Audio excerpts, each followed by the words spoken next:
Welcome to the Me Show Mission. 2 men, 1 podcast, every black film ever made. My name is Len, a.k.a. the Bat Tribble.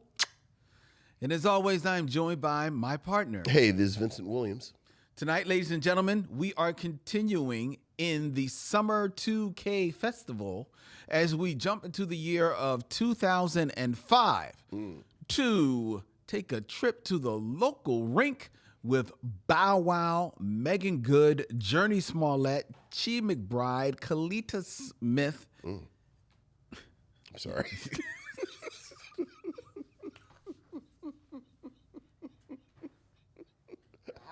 That really did slip out.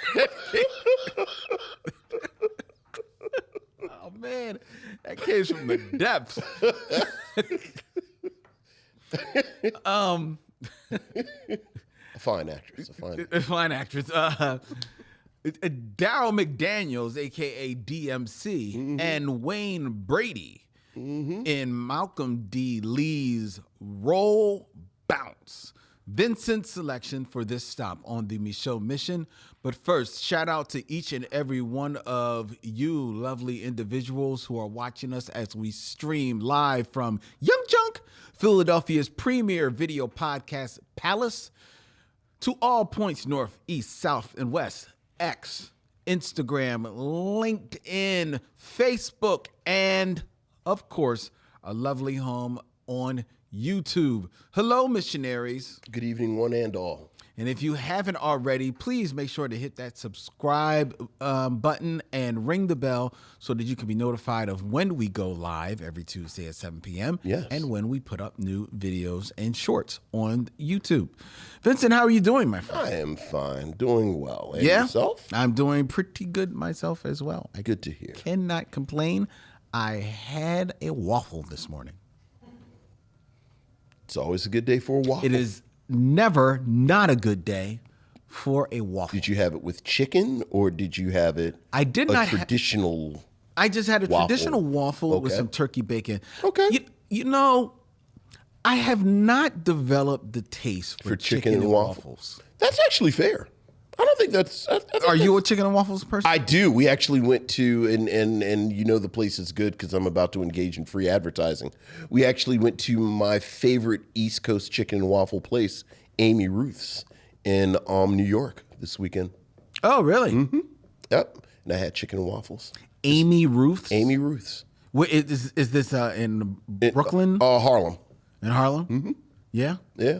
Good chicken and waffles? Good chicken and waffles. Now, are you do you use syrup? I do use syrup. Are you particular? Are you like a maple syrup person? I mean, I prefer maple syrup, but I'm not like a You don't go there asking if they have maple not syrup? slapping the waiter and Okay. get this swill away from me. No, I'm just asking. So, yeah. Do you put the syrup on your chicken? I do not. Do you dip the chicken in the syrup? I do not. Okay, so you separate. I actually, yes, I keep it. I'm like a Bull Connor of my plate. Okay. So, I have my waffles and I have my chicken and I go back and forth. You go back and forth. Go back. Okay, that's good. That's good. So, but you know the story of chicken and waffles. About No, I don't know what is the story. The lore is musicians would come to these restaurants in during the after hours, 3, 4, 5 in the morning. Oh, There's nothing left in the kitchen, and somebody said, basically we got some chicken wings and some waffle mix, and then it turned into a thing. is that really how it started? That is the mythology of chicken and waffles. Now, don't ask me what city that it started in, because now you enter into a territory where people want to fight you, because different cities claim the different origin. cities claim the origin. Is But there any particular band that they say started this? look, again- Was it the Rolling Stones? Was it Oh no, the these were Beatles? jazz players. Okay, so it was Yeah, the chicken and jazz waffles band. is some black was stuff. Was it John Coltrane? I Miles? think it goes back to the 40s or 50s. Okay. Yeah. So that generation. Oh, nice. So, to your point, it is something that organically did not go together. So, and then it turned into chicken and waffles. So believe it or not, I don't have a problem with you eating chicken and waffles. I appreciate that, and I appreciate you giving me. I know you are hardcore adverse to free advertising. I am. But thank you for naming Amy Ruth, because I'm actually going to be going to New York in a couple of weeks for a couple of days. Yeah. So I will spend one of those days. I will go out to Harlem and check it out. All right. I'm looking forward to that. All right. So the waffles are good? Good waffles. Because I will judge a restaurant by the waffles. Good waffles. See, I'm not trying to get into no thing about this, because I think I may get into disagreements with my family with what I'm about to say. I like Roscoe's waffles better on the West Coast. Mm-hmm. I've never been. In LA. Like, I think they have better waffles than Amy Ruth's. Okay. But I think that might be controversial. Like, I might be in the minority with that. Interesting. What is it that separates the two? There's a bit of not cinnamon, maybe vanilla. Like, I like the taste of their waffle. In Roscoe. At Roscoe's. Okay, yeah, because you got to have it, like, because I make my waffles with a little bit of vanilla and some cinnamon in there. I like my waffles that have like a little bit of a snap to it. Sure, some people like them more cakey. Sure. And I'm not the cakey person. To me, that don't feel like it's made. I think Roscoe's is more of a traditional waffle. So it's more Amy cakey? Ruth's waffle is more of what I think you're talking about, more of almost the Belgian waffle. Yes. You're spending a lot of time talking about it. Well, you can never spend too much time So I'm talking about waffles. Waffles? I love waffles. Waffles, do you like waffle talk? I do love waffle talk. It was almost the theme of this podcast. This spot, the waffle mission. 2 men, a bunch of waffles, high blood pressure. Hypertension. After 7 years, at least one of us would have one foot that had been cut off. So I'm like sitting over here with a peg leg. We don't even need the gavel. That's not funny. That's not funny. Oh, that's where you draw the line? Now you've gone too far. Now I've gone too far. You've gone that's too far. Where you always go dark. Like the peg leg? Yeah. The peg leg that's because we've been eating waffles for 7 years. It's too close to home. Like 7 years we've been eating waffles. All right. It's too close to home. All right, I'm sorry. I've had 3 waffles today. All right. That's too close to home. Okay. Call your ass Peg Leg Lynn. Come in here and I'd give you a parrot. And you say, thank you for the parrot. And you're like, and I'd say, well, you know what? I gave you the parrot because I think we need to talk. Please continue. Need to talk. Drink more liquids. Polly wants a vegetable. All right, go ahead. Speaking of dying,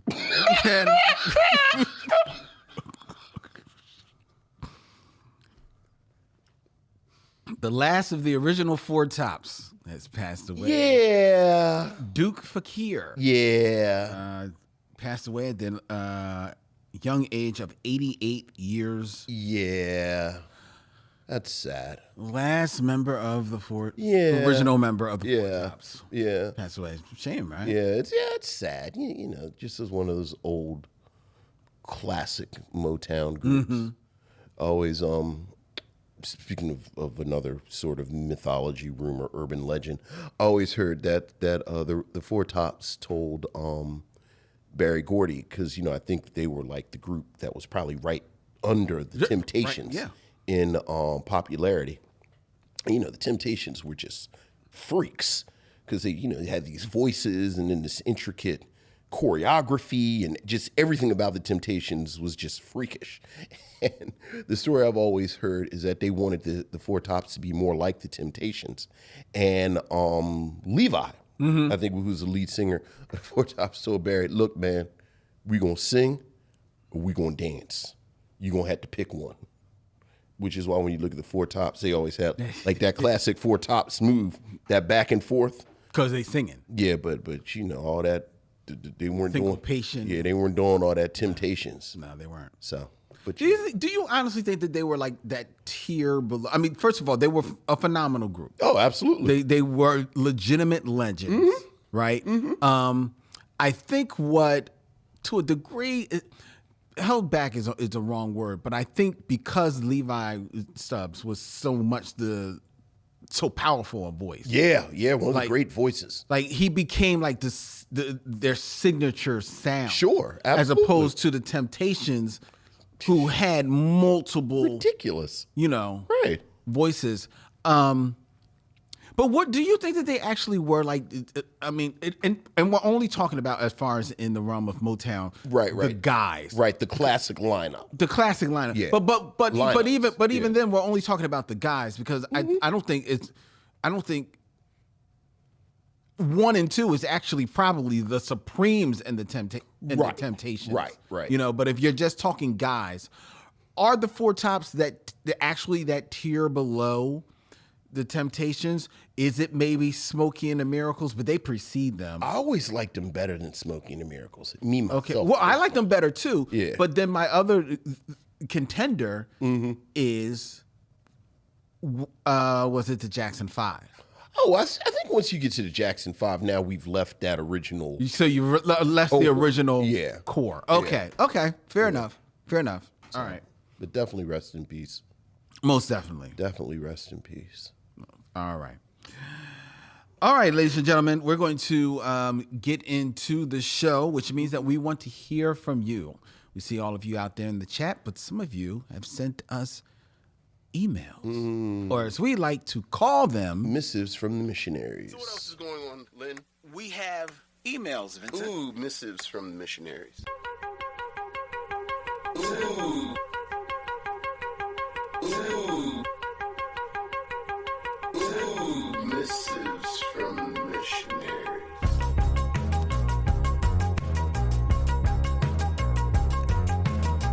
Missives from the missionaries, Vincent. We have an email from Bruce Woods. Hey, Bruce. Hello, gentlemen. Was sitting here thinking about the last 3 films being presented by The Mission. Black films focused on our black youth, all with positive messages being represented. I'm actually a big fan of the film being discussed today, so what I'm about to contribute had no effect on my subsequent enjoyment of the films. But please correct me if I'm wrong. I believe in every case, all of these films suffered from a trope which I find annoying. They all ended with the rivals ending in a tie to be broken by a battle to determine the winner. This trope was also used in the Step Show film, the group dance competition film, and probably a few others, which I can't recall. Help me, dost thou protest too much? At the end of the show, if you guys disagree, call it a tie and have the mics battle it out on email. Continue the great work, Bruce. Yeah, I think it's a pretty common.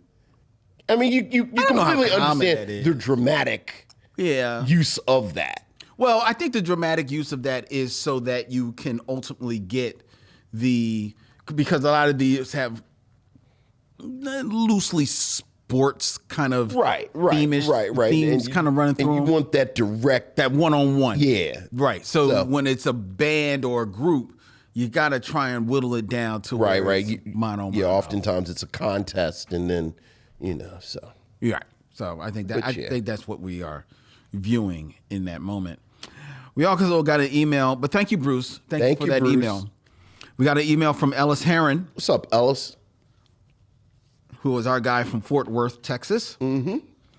Hey, fellas, I was looking forward to your review on Drumline, and it was spot on. Like most adults at the time, I hadn't heard of Nick Cannon since I had grown out of watching Nickelodeon a long time ago. However, it was a great coming out party showcasing his comedic charm and charisma. On the flip side of what was done with Bring It On, showing it wasn't a completely white movie by having Gabrielle Union on the poster, Drumline had some posters with only Nick Cannon on it and the only other white guy, the actor GQ, in the movie. Even with that, Drumline was a movie for the culture. I mean, it seemed like you either knew somebody or you knew somebody who was involved with the movie. To piggyback off of fellow missionary Nicole Sherman's email, oh, I like when the missionaries talk to each other. I believe your show is geared to baby boomers. Okay. Generation X. All right. And to a certain extent, millennials. All right. I'm only a couple of months older than Nick Cannon, so we're in that gray area of 1980 where it's between Gen X and Millennial. Some say we're the former, some say we're the latter, and others say we're Xennials. I'm old enough to know who Vernee Watson was back when she was Boom Boom Washington's girlfriend on Welcome Back. Kotter. That's a good pull. To being young enough, good pull, Ellis. to know when something is quote unquote cat. What generation do you think 1980 should belong to? Looking forward to your review of Roll Bounce, since that movie holds a special place in my heart. Your boy Ellis Heron from Fort Worth. He has a PS. I'll read the PS in a little bit. That's a nice email, and he recognized Vernee Watson. He recognized Vernee Watson. What generation do I think that 1980 should belong to? I don't. It's not for me to say. It ain't my generation, so I don't think it's fair for me to say. Sure. I mean, look.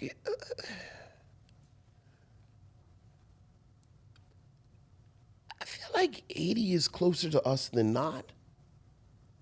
Closer to Gen X than not. Like if you're so you're born in 1980. You know, a lot of mine is how old were you in 86, 87?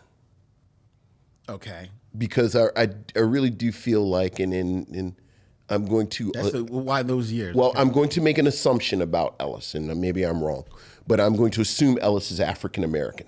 Okay. But I do think there was an actual shift in the mid 80s. Okay. Because of crack, because of everything that was going on, where those jokes about Gen X and, oh, we're feral and we were outside and, oh, I drank from the hose and this, that, and the other. It's all true. It's all true, but I think a lot of that got shut down. Oh, yes. In the mid 80s. So you know, obviously I think there's some overlap. Obviously it wasn't like January 1st, 1986, they turned on the street lights and everybody came inside. But, you know, if you're born in 1980, so the mid 80s, you're 6, 7, 8 years old, you might have a smidge of that. Yeah, but the 90s is really your time. Right. Yeah, because I always judge it as like, what were the years when you were in high school? In high school, right. Like I use crack, I use hip hop, I use video games. Like your relationship with those is where I kind of put you. Yeah. When it comes to these generational conversations. But as you said, a lot of it, you know, there's some people who are old souls, and then there's some people who are like eternally youthful. So, but anybody who recognizes Vernee Watson is my kind of people. So, well, Ellis is our type of people. He has a PS, Vincent. All right. On Thursday, my younger brother and I are set to see potentially the biggest movie of the year. Okay. Deadpool and Wolverine. Yes. I bet him that it will make $200 million or more. Since it's rated R, he thinks it's going to be less than that. How much money do you think it'll make? And I'm assuming he means the opening weekend. Sure. Yeah. I mean, give me a frame of reference. What's the biggest opening? Do you know off the top of your head? What I think big opening has been this year. This year? Yeah. I'm pretty sure it was Inside Out 2. And that made, do you know? That made over 100. It may have made close to $150, maybe. Opening weekend. Yeah. Yeah, Deadpool's not making more than Inside Out 2. You don't think so? Because of its rated R? Because it's rated R.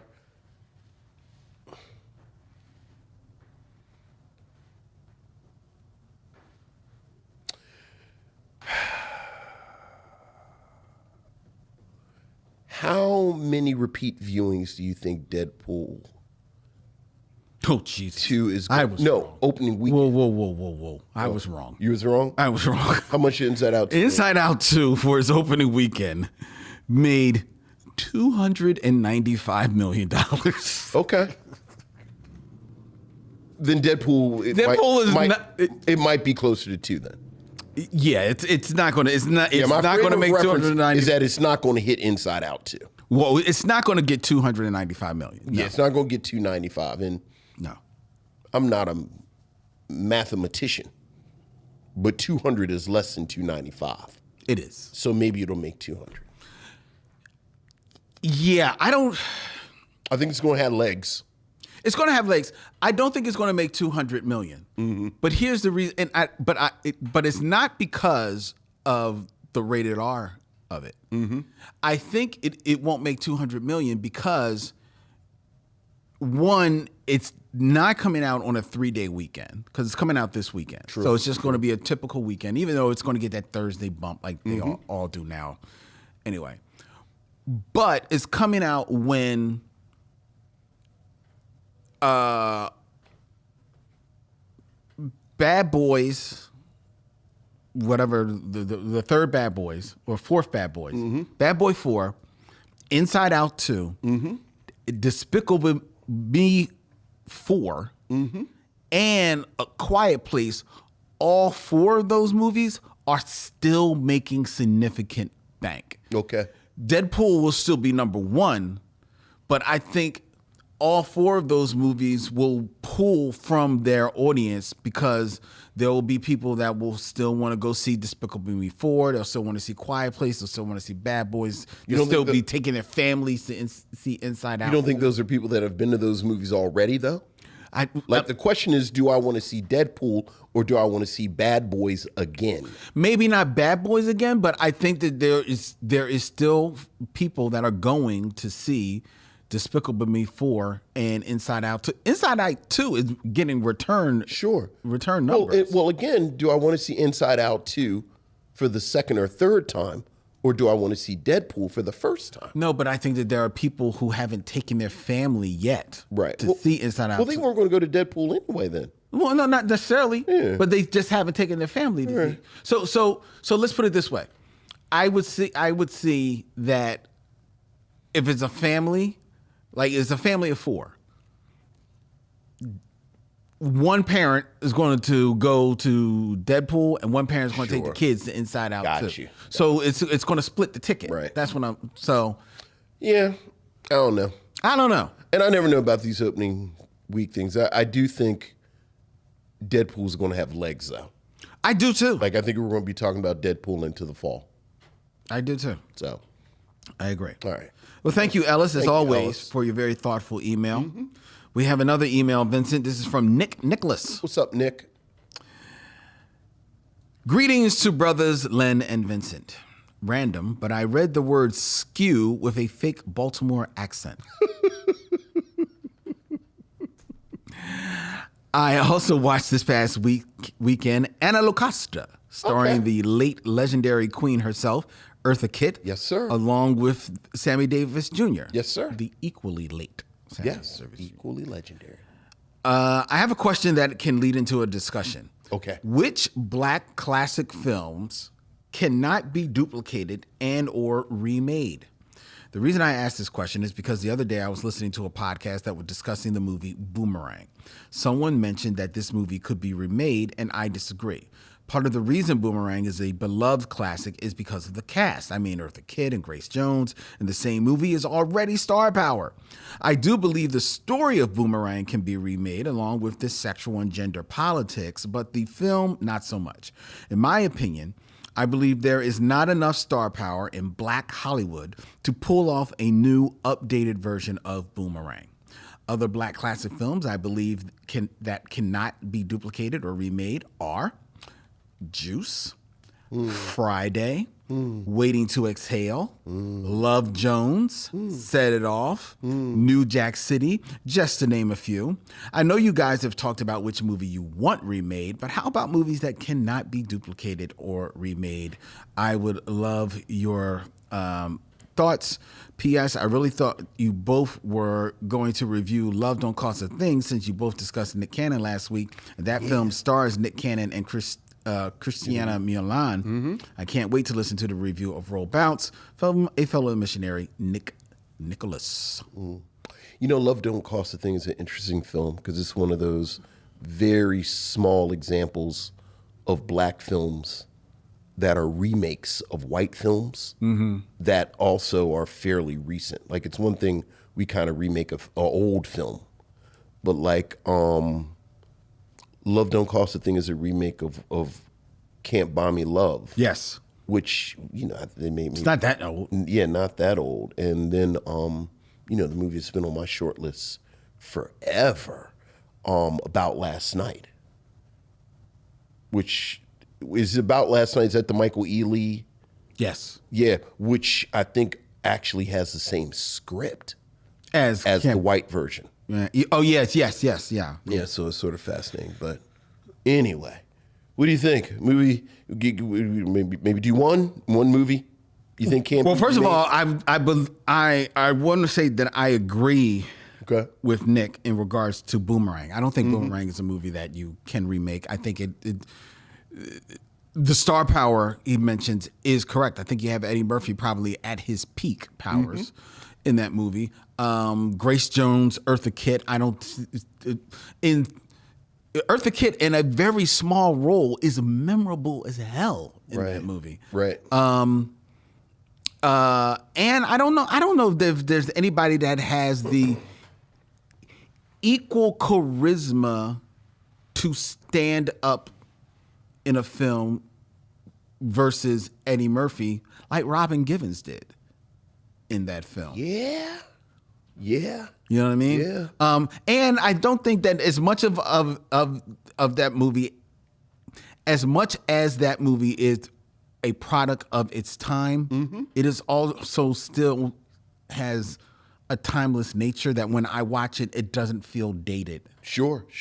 At all. So yeah, I agree. Boomerang is not up for remake. I agree for the reasons you said, but also to point to something that you allude to. I don't know. The fascinating thing about Boomerang is that it was one of those films in the 90s where you had black people kind of in charge of the production of it. In this case, Eddie Murphy, who were very much part of black culture.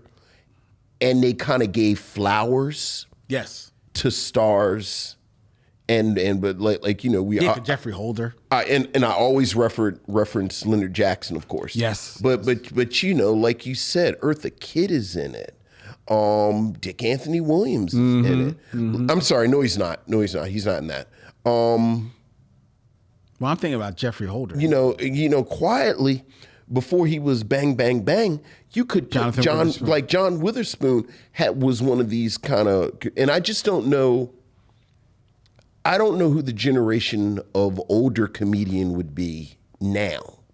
Oh, I mean, well, that would bring that kind of energy. You could find it. It just wouldn't, that would approximate the energy. Right, exactly. But I think you could find it. You can find older comedians. But again, I don't know if they're going to hit like Jeffrey Holder. No. But as far as like movies that can't be remade, the movies that he mentioned are good ones. Juice, Friday. Friday is a movie that can't be remade. They tried to remake it, right? and they failed. Waiting to Exhale. I actually think you could do a really interesting job with Waiting to Exhale. I think you could do Waiting to Exhale. Love Jones. I think our screening recently of Love Jones proves that Love Jones is that might be untouchable. Yeah. Like I feel like Issa Rae was damn near auditioning to remake Waiting to Exhale the entire time she made Insecure. Fair enough. Set It Off.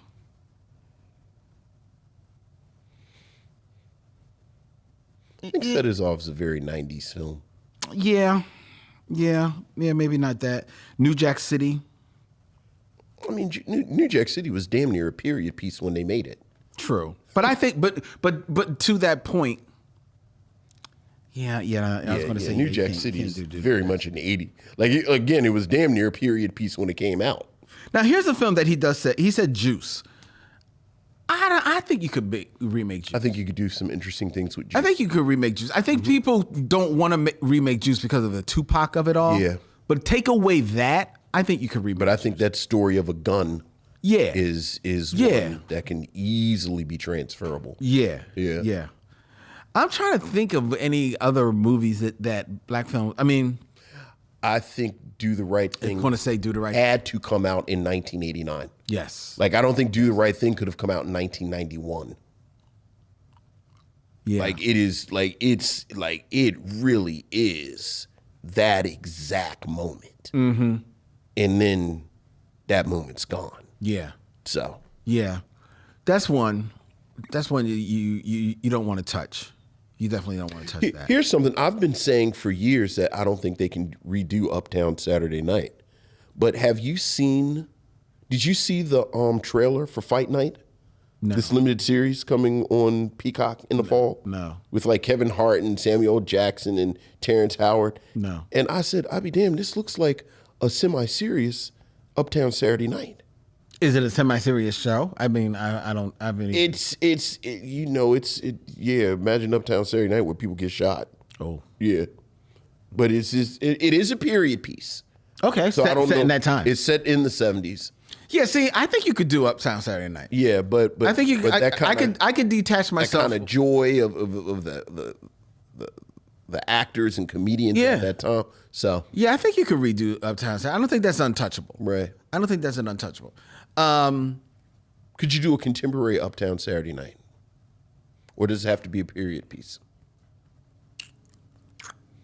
It would be different, but I think you could. Okay. I think you could. I'm trying to think. I mean, Do the Right Thing is the only one that's really coming to my mind. Well, no. And maybe you can't do it. I was actually going to say, what's love got to do with it? But it's a biopic. Right. So you can't really. Yeah. Yeesh. I can't think. One that doesn't need to be remade, doesn't need to be retouched.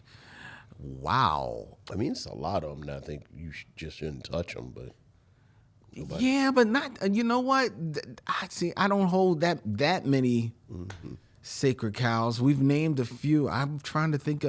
I'm hard pressed to come up with another one that I couldn't say.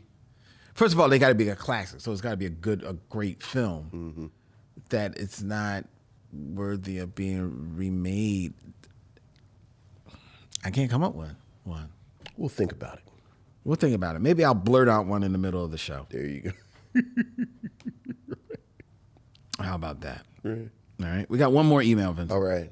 This is from Michael Lockett. Hey, what's up, Michael? I'm so mad at myself I could spit. Oh, no. His words, not mine. Okay. Gentlemen, my apologies, but I left out a subject line in my last email. I wouldn't have opened my correspondence either. That said, here are my truncated thoughts. I was certain I had seen Bring It On when it came out. I hadn't. Okay. Watching it made me understand why. Okay, fair. Since my more rebellious days of late high school and college, where I found a more expansive sense of self through the art of Public Enemy, Tribe, Jacob Lawrence, Carrie McWilliams, Spike Lee, and John Singleton. I know that's right. I have tried really hard to avoid giving money to projects where colonizer or colonizer snuggling cultures have appropriated black culture. Okay. As I watched this, I hope to find it addressed directly. I was left with the usual Band-Aid over the severed arm of having the black team win. Thankfully, my first time travel took me to welcome back Brother Charles. A classic. Speaking of choking. Although flawed, putting it mildly, Jamal Fanaka. this film did, without question, talk to and show how black male sexuality is looked at by many people in our society.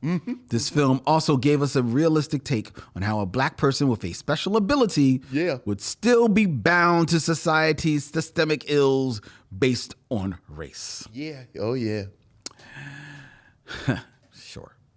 Drumline is indeed 100% in the Black Film Academia course. Even with the illogical relationship between Nick Cannon and Zoe Saldana, this film captures a seldom seen part of Black American culture in a loving and powerful way. I think it's a must-see. Harlem Nights, my second time travel, is a period piece that just misses the mark in a few areas. The misogynoir, the pacing lulls, and the comedy could have been heightened with a better script framework. Also, the direction is just okay. Blame Eddie. I was all in on the hype leading to this release. Then, just like now, when I saw the actual film, I felt this could have been so much more, even though it's still an enjoyable movie. Do you think the arts, film, TV, fine art, music, dance, etc., are getting more honest as Black people and more honest as a country with the truths we tell? Part of me says yes, and yet in my day-to-day life, I see so many creators of all races still dancing around issues because no one wants to be a starving artist. All the best, Michael Lockett, half of Black Mike and Mike of the Micheaux Mission. All right. They've given themselves names. I love it. I love it. The Black Mike and Mike. Black Mike and Mike, yeah. I think the great thing about now, part of the reason I don't get as worked up about Tyler Perry as I used to, is that there's so much stuff. I think you can find something that scratches whatever your particular aesthetic itch is. That's true. And support it and watch it and kind of go for it. The important thing that you just said is support it. If Gotta you like support. it, you got to support Gotta it. And by support. support it, that means Gotta support watching it. it. That means sharing That's it. right. Letting people know. Letting people know that it's out there. That's the important part. Right, because right. otherwise, because nobody wants to be a starving artist, like you said. But nobody necessarily wants to be like this crazy billionaire artist either. They just want to be able to sustain themselves, Right. so that they can continue being an artist. Live a good life. Exactly. Yeah. So that's all. So that's the important part. Is to share that. So thank you, Michael. Thank you, again, Michael. for that very Thank thoughtful, you. Email. If you want to share your thoughts with us, ladies and gentlemen, we invite you to please write us at micheauxmission@gmail.com. That's M-I, how we spell it? CHEAUX. MISSION@gmail.com. It's a weird spelling because it's French. It is. And it's all them vowels at the end. It is. It's EAUX. Yeah, let's be clear. I sit over here every week and I say, I'm glad Lynn rattles off all them letters. My freakish thing is connecting people to Derville Martin. But all them letters, yeah. One day we're going to switch. You're going to do Derville Martin? I'm going to do Derville Martin. You're going to host. And I'm going to host the letters and do that. Okay, right? sure. One day we're going to jump into the Mirror universe. Sure. That'll be fun for someone.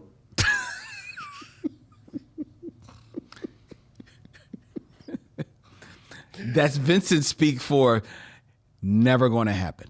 Lynn, you know what? I was in the store and I saw a Reese's peanut butter cup with caramel in it. Here we go. Here we go. And on the one hand, I get it.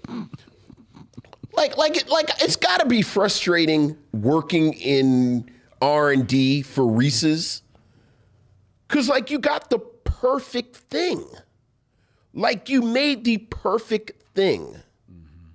But it's it's the human instinct to, let's try something else. Let's put pretzels in it. Let's put M&Ms in it. Let's do peanut butter jelly and chocolate. And look, man,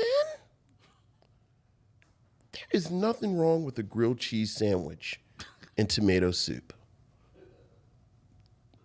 There's nothing, you never do that and dip your grilled cheese in it? No. There's nothing wrong with the Reese's peanut butter cup the way it is. So, there you go. But yes, sure, Lynn. Yeah, well. That's Vincent's long-winded way of saying never going to happen. Right. Lynn always do some wacky shit. It's not wacky. We should wear funny hats.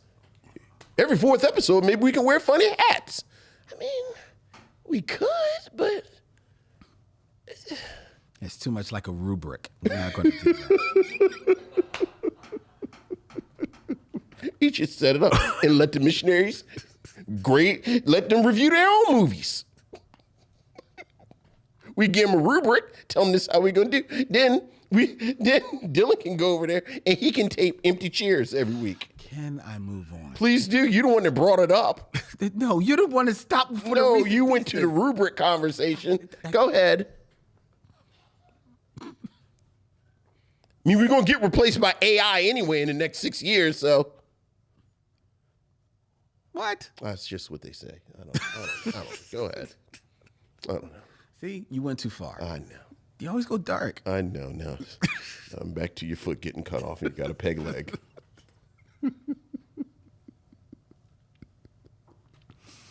Holly wants a lean protein. Look, I got to move into a commercial now. Okay. Right? You're not helping. Okay, go ahead.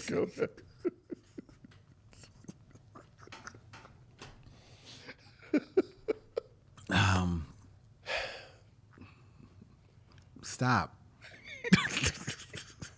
This segment is sponsored by LaWanda Page's Chitlins. That's LaWanda Page's Chitlins. If you don't eat these chitlins, you're a fish-eye fool.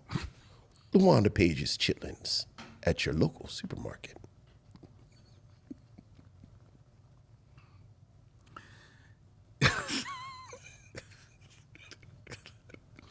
This episode is sponsored by BetterHelp.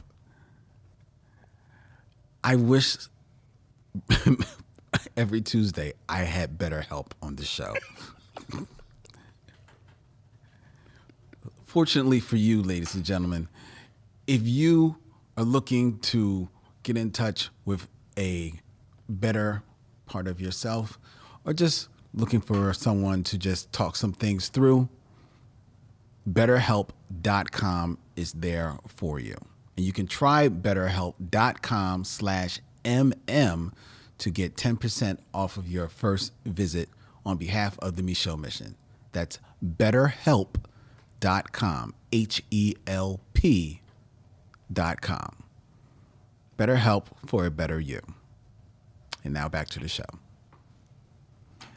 All right, ladies and gentlemen. See, I didn't know. I thought you were doing that. I didn't know you were actually going right. I don't mess with the money. I didn't know we were going right into it like that. I thought you were saying we were going to do. So you can edit that out on the podcast, so right? Yes. Okay, all right. Yeah, I don't mess with the money. Go ahead.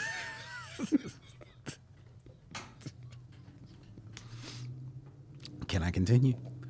Are you about to do some with a sponsor? No, we're going to. Okay, go ahead. Go ahead. And now it is time for the top five. Top five. Who's your top five?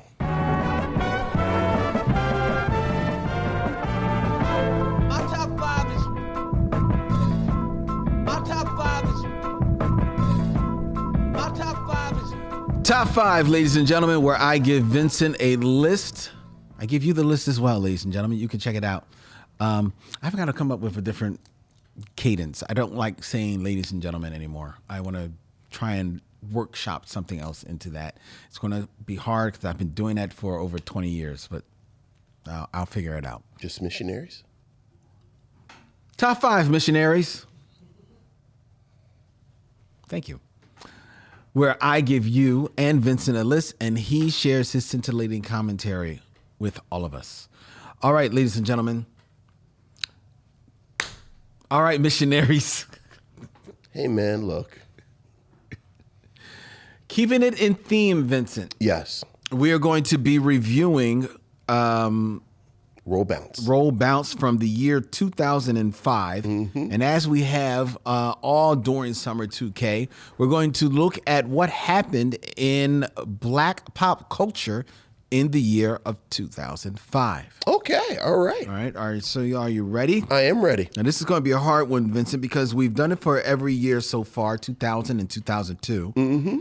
So for 2005, can you give a guess? You'll never guess this one. Okay. What was the top grossing black film for 2005? You will absolutely never guess this one. Yeah. Is it Tyler Perry? No. It is a romantic comedy. I don't know. Yeah, what would have been 2005? The early aughts actually all kind of blur together. Released actually in the February 11th of 2005. This film received positive reviews and was a box office hit, grossing $372 million worldwide, becoming the 10th highest grossing film of 2005, starring Amber Valletta, Kevin James, Eva Mendes. Oh, is this Hitch? And Hitch. Yeah. Okay. Will Smith. Yeah. Good movie. Yeah, I liked Hitch. I still remember enjoying Yeah, I it. liked Hitch. For the most and part. I do not like Kevin James. Yeah, I'm not a big Kevin James fan. Yeah, no, I actively dislike his comedy. So yeah, I liked Hitch. There you go. Yeah. All right, so that was the top grossing black film Okay. of 2005. Moving on to number 4, Okay. The People versus Michael Jackson. Okay.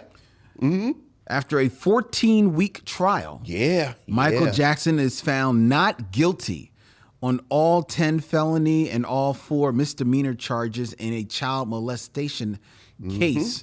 It was a criminal trial that was held in Santa Barbara, where Michael Jackson was charged with molesting Gavin Arvizo, who was 13 years old at the time of the alleged abuse, at his Neverland Ranch in California. He had previously been accused of child sexual abuse in 1993. He denied the allegations and settled that accuser's civil lawsuit. After this trial, and with Michael acquitted on all accounts on June 13th, he never again returned to Neverland Ranch. Yeah. And spent the first several months actually after the trial living abroad in Bahrain and Ireland. Yeah. You remember the story of this trial. This come was on, of big. Of course. Just heartbreaking. The shame of it, Just heartbreaking all around. it really is a shame because the last part of Michael Jackson's life, probably conservatively the last 10, 15 years of his life, Yeah. it's all just this type of stuff, man. It's the hanging the baby out the window. It's the allegations. It's promising he's going to do these things and can't do them. You know, he's going to release this, can't release, going to star in this, doesn't happen. It's all just, which is so much like, you know, when he passed away, he was, you know, gearing up for the big tour that he was going to return on. And a lot of people, we were like, we'll believe it when we see it, because there'd have been so much, you know, stop and start with this guy. So we are filming, what is this, is this the 23rd? It's the 23rd. 23rd, which is the day after the 22nd. And the important thing about July 22nd is that is the anniversary of the release of my favorite Stevie Wonder album, fulfilling this first finale. And you know, this album he made, Stevie Wonder famously got into a car accident where he almost died. And then this is the album he released a year later. It's in the middle of his classic run, and it is moody and atmospheric and introspective, and it's got a lot of angles, and like, it's, when you think of Stevie Wonder, you kind of think of this brightness and openness, and this is a lot. And there's a song on there, "You Ain't Done Nothing," which is a very pointed kind of political song about Richard Nixon. Yes. The Jackson 5 are doing The background vocals. So I just discovered this week. You know, discovered, I'm like Christopher Columbus. That he was doing. No. What I'm about to tell you is what I discovered, Christopher Columbus style. Like, I discovered something that people have been talking about for 30 years. That apparently Stevie Wonder during this period had a session with the Jackson 5. So that it is part of Motown lore that it may be floating around a Jackson 5 album produced by Stevie Wonder Oh, okay. during this period. Okay. And, you know, like I said, I stumbled on this maybe last week. And like I said, it's sort of like you buy a blue car and then you just see a bunch of blue cars. Like I said, people, like I just found out. People have been talking about it for 30 years. But it just always makes me think about Michael Jackson and how I just think as he got bigger and bigger, regardless of your feelings on what happened with these kids, he just felt more and more isolated. And you know, like I remember in Janet Jackson's docu-series, they kind of slipped in this detail that they couldn't get directly to Michael Jackson. Yes. Like, I'm Michael Jackson's sibling, but I don't have a direct line to Michael Jackson. And I 100% believed it. So it, not so much he just, like, I just saw him being more and more isolated. Yeah, but how much did and alone. But that was him. Look, man, look, it was him, it was the machine, it was this one, it was that one. All I know is I was struck by this image of Michael Jackson in a studio with his brothers. Okay. And Stevie Wonder. Okay. And, you know, kind of Motown and everything. And it is, I just, it just makes me so sad at the, you know, and even at the court hearing, and you remember, like, the family swooped down on him, and it just always seemed to me like he summoned them. Mm-hmm. Like, I didn't get the sense they were there that, out of real love, right. and like affection. him and Tito and Jermaine were like eating wings last week, and he just sort of, and it's just, I don't know where I'm going with that. Michael Jackson just makes me sad. You got something that don't make me as sad as that? Perhaps number 3 will lift your spirits, Vincent. Please. This is The Rise of Rise. Okay. Rise, R-I-Z-E. And everybody should go get fulfilled this first finale. They should. Our missionaries. All right, we got They there. Bernie Watson and fulfilling this first finale. Yeah. Rise, R-I-Z-E, is a documentary following an interview schedule of 2 related dancing subcultures of Los Angeles called clowning and crumping. Oh, yeah. Is Tommy the Clown? Yes. Yeah. Yes, exactly. Yeah. Tommy Johnson, better known as by his alias Tommy the Clown, is a former drug dealer and man with a mission. For Tommy, clowning is more than an aesthetic pastime. It is an area besieged by drive-by shootings, drug deals, and unemployment. Clowning is his way of offering an optimistic alternative for youngsters, a means of self-expression, and a chance to channel positive energy. The film Rise was written and directed by David LaChapelle and released in 2005. Robert Kohler of Variety gave the film an 80 out of 100, stating that Rise is an eye-popping lensing and an appreciation of social complexities combined for an entirely satisfying experience. This is the reason I put this on here. And I will give you a heads up that for our Doc to School September, this is one of the documentaries that I'm selecting. Excellent, because I've never seen it. And that's the reason. I've never seen it, but it was one of those documentaries that I've always seen, always knew about, always saw clips of, always saw the poster, the movie poster with like the dancers on there, and looked real intriguing. Now, looking at the posters, I always thought that, it's just another dance documentary, right?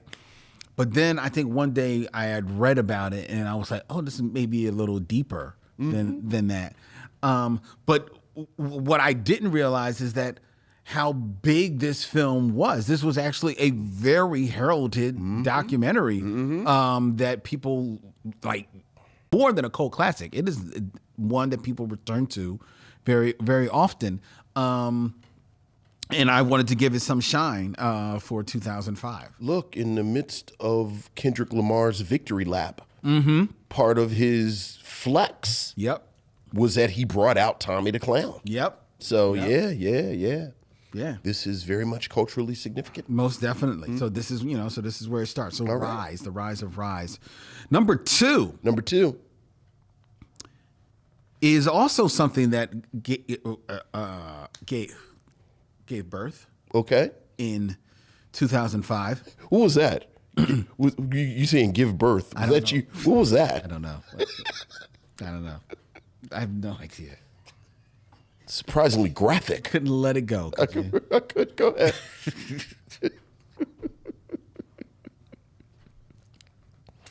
What else I gave think I was birth? seeing Strange. Whatever gave birth. What else gave birth, Lynn? What? Woo! Summer episodes. We got to get to September so we can get more serious. One thing I've noticed, we spend a whole hour not doing the movies. We're going to be more serious in the fall, folks. Yes. Yes. What was I saying? Oh, in 2005, we had the premiere of Grey's Anatomy. Okay. The TV show Grey's Anatomy, medical drama that focused on the personal and professional lives of surgical interns and residents and attendings at the fictional Seattle Grace Hospital. It premiered on March 27th, 2005, from writer Shonda Rhimes. Shonda Rhimes. Who developed the pilot and serves as the showrunner, head writer, and executive producer for this TV series that is still on the air today. That's right. Still one of the number one biggest shows on network television. Go on, Ms. Rhimes. And was the kickoff to Shonda Rhimes and her career, Shondaland Productions.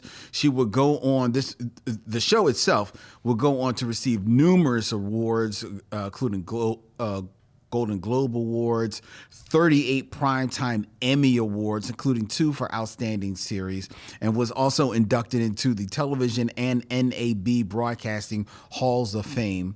Shonda Rhimes would also go on to produce the spin-off series Private Practice from this show, as well as the political thriller Scandal. Oh, yeah. Remember that Scandal was a big thing. Mm-hmm. All 3 shows made Shonda Rhimes the first woman to create 3 television dramas that achieved the 100-episode milestone, which is a very big thing in the world of network television to reach 100 episodes because back in the day, back in the 1900s, that meant that your show was guaranteed for syndication. It meant that in the early aughts as well. And Shonda Rhimes is still doing great big things now with Bridgerton on Netflix, along with Grey's Anatomy that is continuing on, and it started in 2005. Nice. Are you a fan of Grey's Anatomy? It was never really I'm not a big hospital show guy. Yeah, me neither. I've watched it. Maybe I've probably over the years have seen maybe 3 or 4 episodes. Sure. Enough to say like, oh, okay, good show. Right, and you understand why it's Yes. been on. You know, there are not some shows I won't like, name. why- You're like, how is this Still I on. think people are just falling asleep in front of the TV? I know, yeah. but Grey's Anatomy, you Yeah, definitely you get it. Yeah, you absolutely get it. Yeah. get it. So shout out to them and shout out to Shonda Rhimes shout out to Shonda Rhimes all the time. doing that, girl. I ain't mad at you. And that was the number 2 thing from 2000. Okay. But the number 1 thing in 2005. Number 1 thing in 2005. And this is probably not necessarily specific to black pop culture, but this had a huge impact on black pop culture, white pop culture, Asian pop culture. Any type of pop culture you want to name has benefited from this. And that is? The advent of YouTube. Yeah. YouTube. Yeah, absolutely. Launched February 14th, Valentine's Day, 2005. From 3 former employees of PayPal. Yeah. Yeah. I would say I agree with you that all pop culture benefited from this, but I do think if you are from a minority pop culture, and certainly we are mostly concerned with black pop culture, YouTube was a quantum leap in getting rid of the traditional gatekeepers that kept black creatives Yes. from getting to audiences. And certainly two of the best examples of that is the aforementioned Issa Rae and Quinta Brunson, Yes. who I think their careers, it's a straight line to having avenues where they didn't have to worry about an old white man in an office deciding whether or not what they are creating is something that should be seen by the public. So, Yeah. Yeah. And now when you think about the person who has the most, the biggest platform on YouTube right now is a black man. who you talking about? I'm talking about Shannon Sharp, Shannon Sharp. There you go. Club Shay Shay. There you go. There you go. So There you go. there you go. YouTube, ladies and gentlemen. YouTube, which as of January 2024, has more than 2.7 billion monthly users who collectively watch more than 1 billion hours of video every day. Yeah. Yeah. Yeah. Every It's an extraordinary single resource. It really is. day. Some are watching us right now. I know. All right. Well, good list. Good list. 2005. Lot going on in A 2005. lot going on in 2005. right. I like to think so. All right. Also in 2005, unfortunately, as much as we had the rise of Grey's Anatomy and YouTube and the rise of Rise, we also had some suns that set in 2005.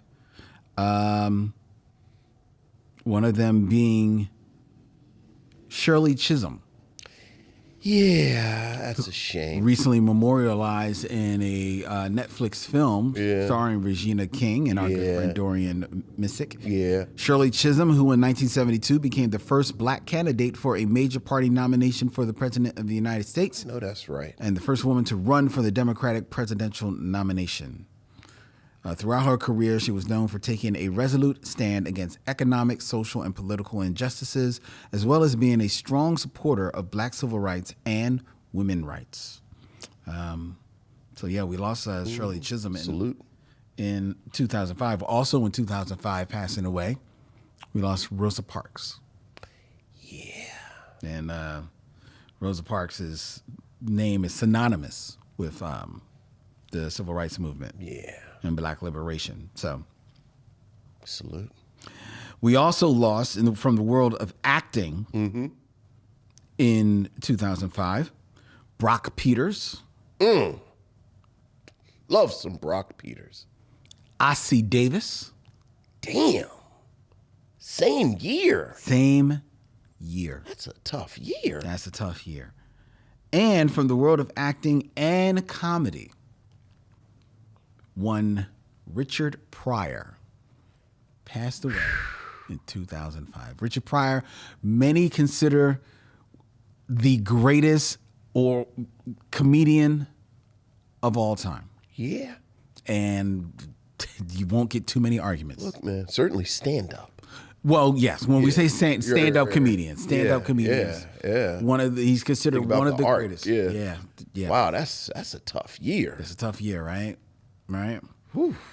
And then from the world of music, we lost one of the greatest voices of all time. And don't take my word for it.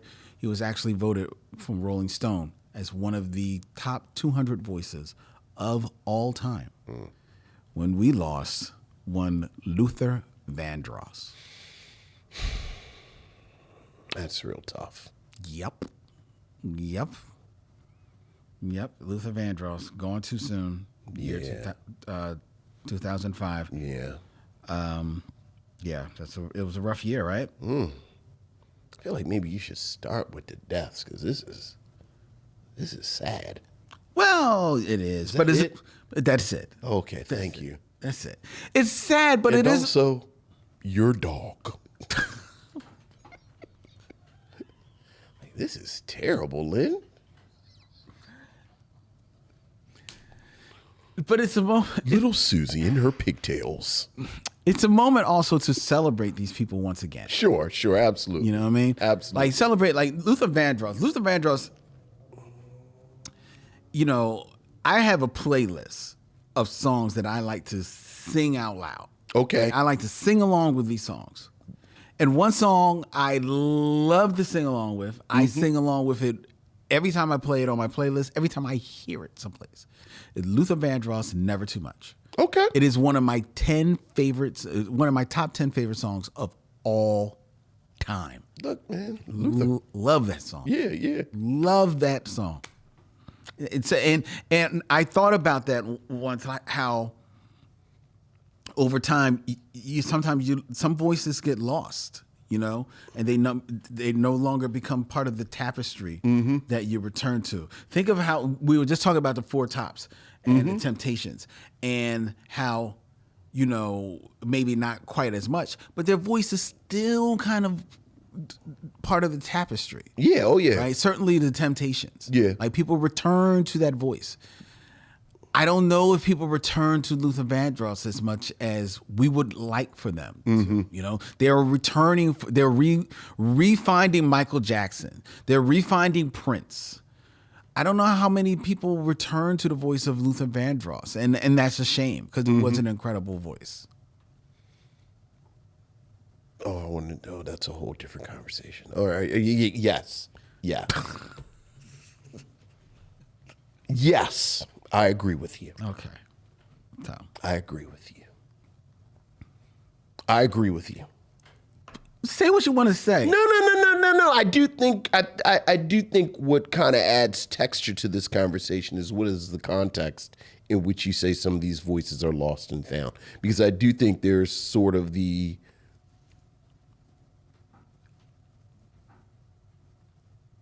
pop crossover context. Okay. And then it's like blackness,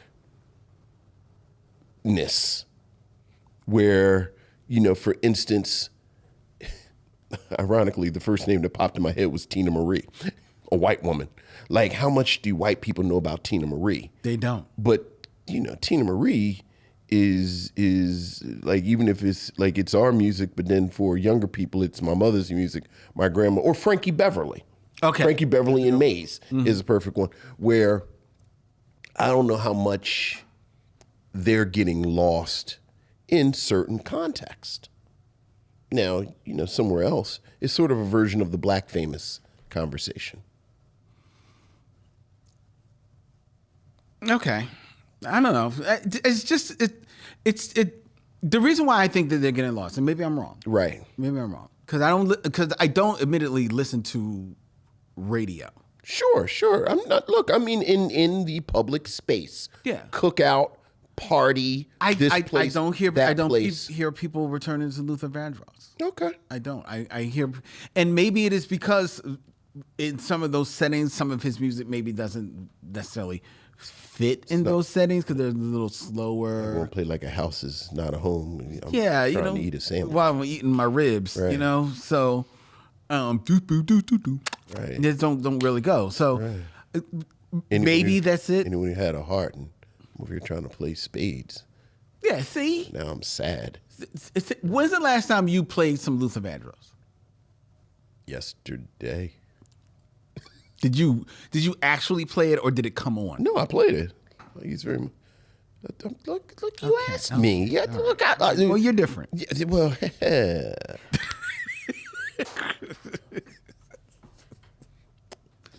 uh-oh, got stuck. Fuck. It is now time for the Game of Kings. Game of Kings. As we move on to 6 Degrees of D'Urville Martin. Forget what you see.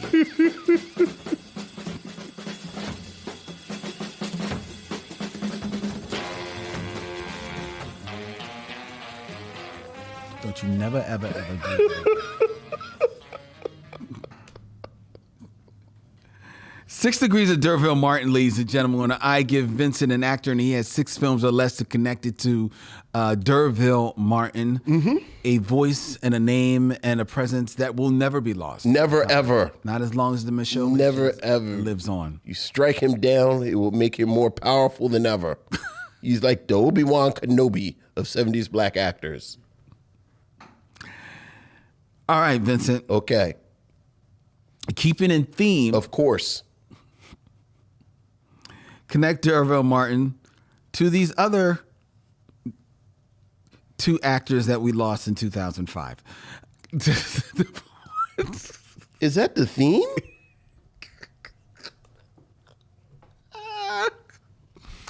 In 6 films or less. No, is that the theme? Well, it's my theme. Oh, for God's sake. Okay. I'd rather you just say it's not a theme. I just, did something. But go ahead. All right, who we got? Who's first? In 6 films or less. Connect D'Urville Martin to 2. Anne Bancroft. Did we just do Anne Bancroft? I thought so, but we're doing it again. Oh, we didn't do Anne Bancroft. We did Patty Duke. Right. And I used her to bounce it because I only know Anne Bancroft in two movies. Like I just know her from The Graduate and then The Miracle Worker.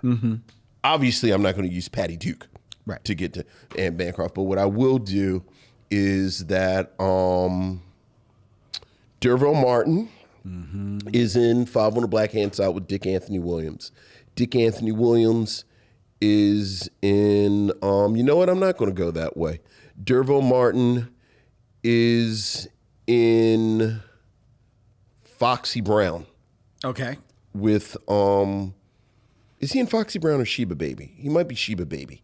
D'Urville Martin is in Sheba Baby. Yeah, he's in Sheba Baby with Pam Grier, who is in Jackie Brown with,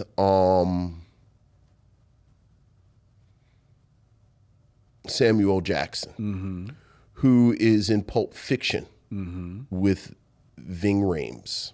Okay. So what do I have so far? I got Sheba Baby. Pam Grier, Samuel Jackson, Ving Rhames. Ving Rhames. Ving Rhames is in Mission Impossible with Tom Cruise. Yes. Tom Cruise is in Rain Man with Dustin Hoffman, Yes. who is in The Graduate with Anne Bancroft. Very good. All right. Very good. I knew you were going to go to Dustin Hoffman. I was trying to find, and I just didn't think it through. I'm sure I could have done it. Link him up through Cuba Gooding Jr. because Dustin Hoffman is in Contagion with Cuba Gooding Jr. Yeah, I've never seen Contagion. That's It's solid. It's like a solid. Like you can tell looking at it. Oh, yeah, it is a solid movie right here. Like if you were on a plane in 1998. exactly. Like this isn't bad. That's not bad. Yeah. All right, very good, Vincent. All right. All right, number 2 in 6 films or less. Connect D'Urville Martin to Pat Morita. Pat Morita. So here's a question: is Pat Morita in any movies Yes. besides the Karate Kid movies? Yes. Is he really? Yes. Well, let me do this real quick because now I want to hear about these other movies he's in. Okay. I'll just go the same way. I'll go the same way. So D'Urville Martin, Pam Grier, Samuel Jackson. Samuel Jackson is in Goodfellas with Joe Pesci, and Joe Pesci is in My Cousin Vinny with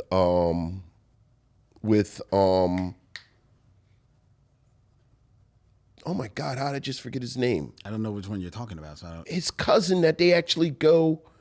Oh, Ralph Macchio. Ralph Macchio, and then Ralph Macchio is in The Karate Kid Very good. with Pat Morita. What else is Pat Morita in besides The Karate Kid?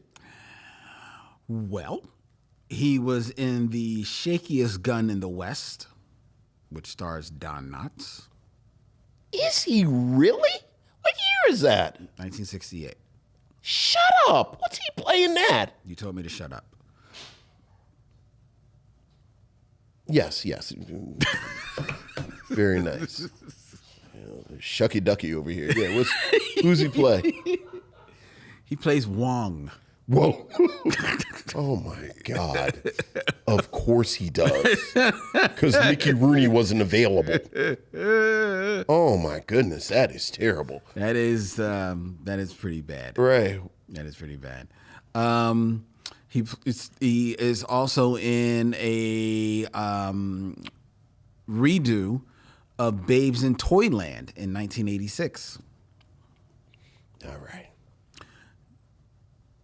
He's also in the film Collision Course in 1989. I don't even know what that is. Who is that? Collision Course? Mm. That is Pat Morita stars as a Japanese officer forced to work together with Detroit police officer Jay Leno. Oh, my goodness gracious. To recover a Japanese turbocharger stolen by a thief played by Chris Sarandon. All right, here's a better question. Is he in a movie that I would recognize? Although I feel like I've seen The Shakiest Gun in the West, but I don't. You probably did like I probably years blanked ago. out Wong. Do you remember the film Honeymoon in Vegas? Nick Cage. He's in that? Yep. Wow. Nick Cage, Sarah Jessica Parker. Yeah. He's in that. He's in, of course, the next Karate Kid. Well, I knew, right? All the karate. Yeah. He's in, yeah, of course. And he is also in. You're not gonna know this movie. Okay. Time Master. No, I don't. Because that's neither Time Bandits nor Beastmaster. No, it's not. It's Time Master. And he's also in the spoof Spy Hard Oh, I saw with Spy. Leslie I Nielsen. don't remember a thing about Spy Hard. And probably Pat doesn't either. Right. All right, so very good, Vincent. All right, you there did it. go. I mean, was there a theme? No, that was. Okay, all right, fair enough. All right, there you go. All right, Let's rock out with all that. right, let's go. Let's do some roll bounce. Let's do some Roll Bounce, ladies and gentlemen. It's time for our review of Roll Bounce.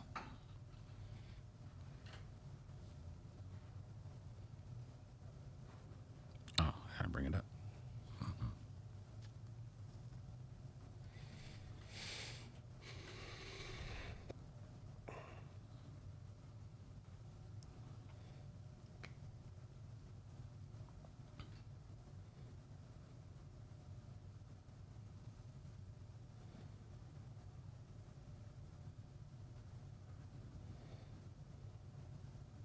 Oh, I forgot it. I'm sitting here waiting for him to tell me to go.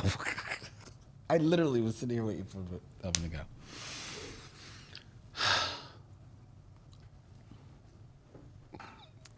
Hi there. Xavier, a teenage boy in Chicago, struggles with the loss of his mother and turns to roller skating as a way to deal with his angst.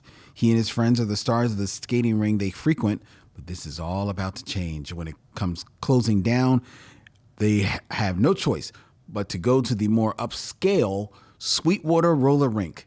There they enroll in a skating contest and have to prove themselves to the reigning champions, headed by the skater named Sweetness. In Roll Bounce, directed by Malcolm D. Lee, that stars Bow Wow, Wesley Jonathan, Megan Good, Chi McBride, Nick Cannon, Journey Smollett, Brandon T. Jackson, Mike Epps, Charlie Murphy, and a few other cameos. In Vincent's selection for this stop on our Summer 2K here at the Michaud Mission, Vincent, what say you of Roll Bounce?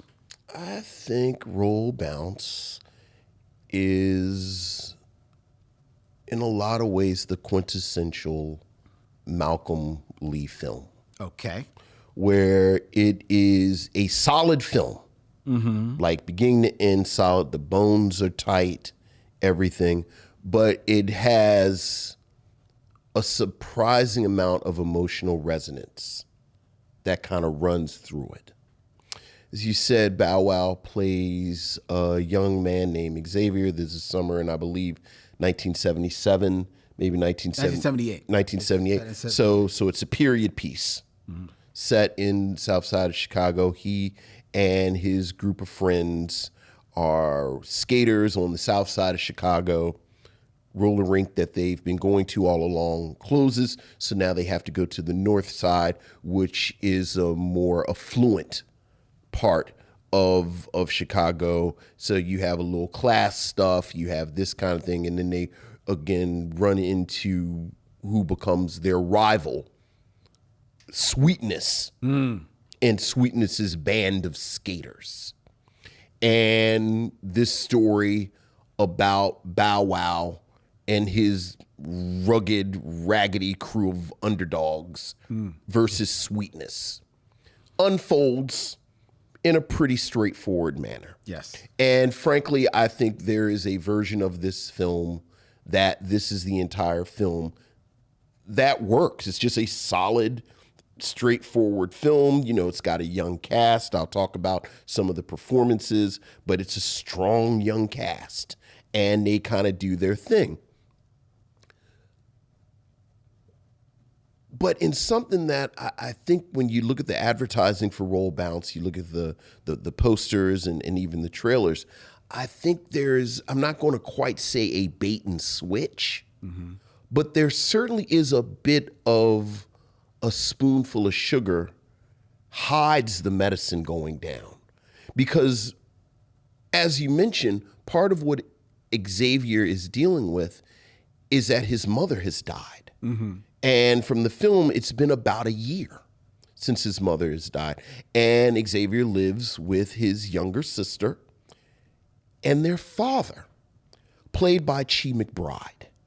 And Chi McBride has a B plot that is damn near a parallel plot with Xavier, where he is in mourning for his wife.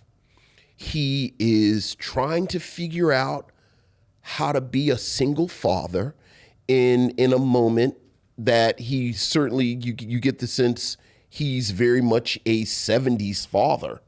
So he was not prepared to be the primary caregiver. There's this plot point that you see throughout the film where his daughter's hair looks crazy because he did not think he would have to do hair.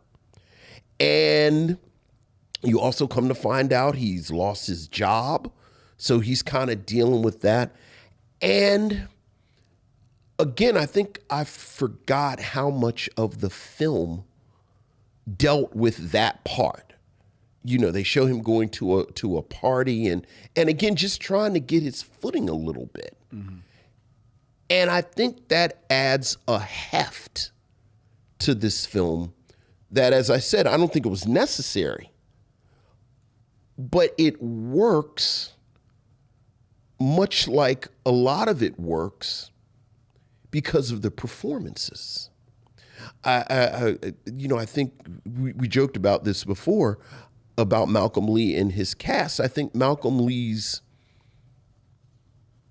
best weapon has always been the caliber of actor that comes onto his projects. I think Malcolm Lee is a good director, solid, good director. I think the script is fine. I think as a period piece it is fine. I think Malcolm Lee is someone who loves blackness. And, one thing that his direction, one of the directional choices that he makes and tonal choices that he makes is that he doesn't treat the 70s as part of a joke. I think a lot of times you see these period pieces and, and people had these outrageous afros and crazy clothes. And it's like, ha ha, everything was so wacky in the 70s. Whereas I think the 70s are positioned in this film as this idyllic moment where one of the details that Xavier is a paper boy. So you get these wonderful scenes of Xavier delivering papers, going through this neighborhood. And it's a neighborhood and you see everything. But again, I think there are these performances in this film that scene to scene to scene are just kind of stacked up. Nick Cannon is in a couple of scenes. Yes. Not doing a lot of work, but as we've mentioned before, Nick Cannon, just super charismatic, superstar quality. Every scene Nick Cannon is in, he does really well. There's a bit where Nick Cannon is in the scene with Rick. Are you looking right at the cast? I have them up. Yeah, is it Rick Sanchez? Hold on. Why did I just... He's probably near the bottom because he's one of the friends. The bad thing is, no matter what he plays or where he goes, I'm always going to call him Spanish. Because that was the name of his character in Old School. You're ignorant. No, that was the name of his character. Yeah, Rick Gonzalez. Rick Gonzalez. Young actor I always liked. So, he and Nick Cannon have a couple of scenes that are nice. You mentioned Charlie Murphy, Mike Epps show up for, I think, 3 scenes. And look, they blow those scenes out of the water. They are funny as these local garbage men who are part of the community. They're fantastic. This whole thing rests on Bow Wow and Chi McBride. I like Bow Wow. I think Bow Wow has charisma. I think there's a certain amount of charm to Bow Wow. There's an especially emotional moment in the film where the family deals with mourning their mother/wife.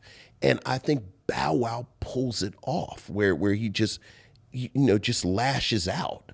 Chi McBride, on the other hand, is someone that I've always liked. Like, I really like Chi McBride and his acting. I was really frustrated with him however many years ago it was where, frankly, he shot himself in the foot with his own career, where he infamously was on a television show, The Secret Life of Desmond Pfeiffer, which was a comedy about slavery. Yeah. Give it a beat. And, more so than him signing up for the project, I think his response to the project is what kind of hampered him getting to where I think his talent should have taken him. And I think the two of them, again... What you alluded to his response. His response was to basically be defiant about it and basically say that you people complaining about this watch other stuff.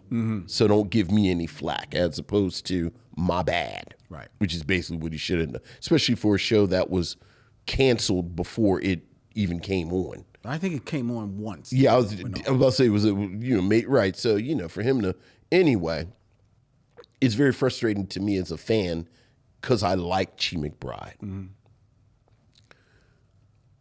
Xavier's crew. It's like a crew of young actors. I just mentioned Rick Gonzalez, who I like. I like him whenever he shows up. I was like, oh yeah, I like him a lot. You have a miniature reunion from Eve's Bayou. Yes, you do. Where you have Megan Good, who's not asked to do a lot as the love interest, but it's always nice to see Megan Good. And then Journey Smollett. Like, I love this moment in Journey Smollett's career because you actually see on screen as she's transitioning from a child actor to a young woman actor. Where early on they have, she has braces, and there's this conceit that in a roller skating movie, she's not that good at roller skating. So you get this physical comedy and she's kind of flailing arms and stuff. And it's really, really cute. And I like it a lot. And then, of course, you get the moment where the braces come off and then she puts on the makeup and she's an attractive young woman. And you get it in the same film. Brandon T. Jackson has been on my mind over the past couple of weeks, who plays one of X's boys, and Junior, who is, he's a joker, he's a wiseacre, and perhaps Xavier's best friend. And I always like Brandon T. Jackson. And it like whether it's in this, whether it's in Tropic Thunder, it always seemed like he was right there, and then just didn't. And I mentioned I've been thinking about him because he was in the pilot for Beverly Hills Cop, the television show. Yes. Before they decided to make it a film. And I don't know if he fired his agent, but he should have fired his agent, because there's speaking of YouTube, there's footage from the pilot going around where he played Axel Foley's son. But the scenes with he and Eddie Murphy are like, I don't know why someone thought it was a good idea to have him try and out Axel Foley, Right. the real Axel Foley. But I like Brendan T. Jackson a lot. And then again, just here and there, you know, Wayne Brady shows up. I joked about Kalita Smith, but I like Kalita Smith a lot. Too. And it's just a really solid film. It's a wonderful kind of celebration of blackness. You know, this moment in the community, roller skating culture, all of that. But again, I think it has a resonance that keeps it from floating away completely. Yeah, I agree. And I like the idea of it being a period piece. I like the idea of it being a movie that it's not crazy heavy, despite the storyline about the mother passing. It's not a heavy film. Like the father, Bow Wow and Chi McBride, they're dealing with this loss. And even I think that you talk about their scenes. I think there's actually a very touching scene where his baby sister comes in because she's had a bad dream, and she's asking him, you know, Bow Wow, tell me about my mom, because she's a little girl, and you get the sense that, you know, she's still forming her, Right. you know, doesn't have but so many memories that Right, she can right. grip onto. So I think that was actually a very good scene. And I think that was a scene that was indicative of Bow Wow as a leading actor in this film. I think he's another actor who, for reasons outside of the work, maybe shot himself in the foot as far as why he didn't progress a little bit more. Because he has the look, and I think he was developing the chops. You know, he's still young, but he's developing the chop, and he definitely has the charisma to pull it off. You mentioned Journey Smollett. You see it right there on screen. Journey Smollett is becoming a star before your eyes right here. Physical comedy on point, able to handle the touching moments on point, able to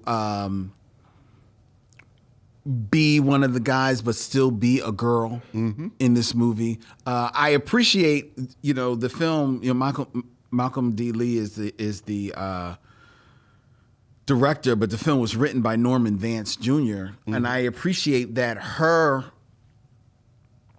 character, Tori, is not, while is the first girl that's introduced, is not the love interest. Yeah. You know, you'd see something happen at the end of the movie that you kind of saw coming all along. But short of that, she is 100% allowed to maintain her own agency as just being part of this crew, and not becoming so much a part of the crew that she is one of them. But she is, like, yes, we hang out together, but recognize that you guys, that's the crew.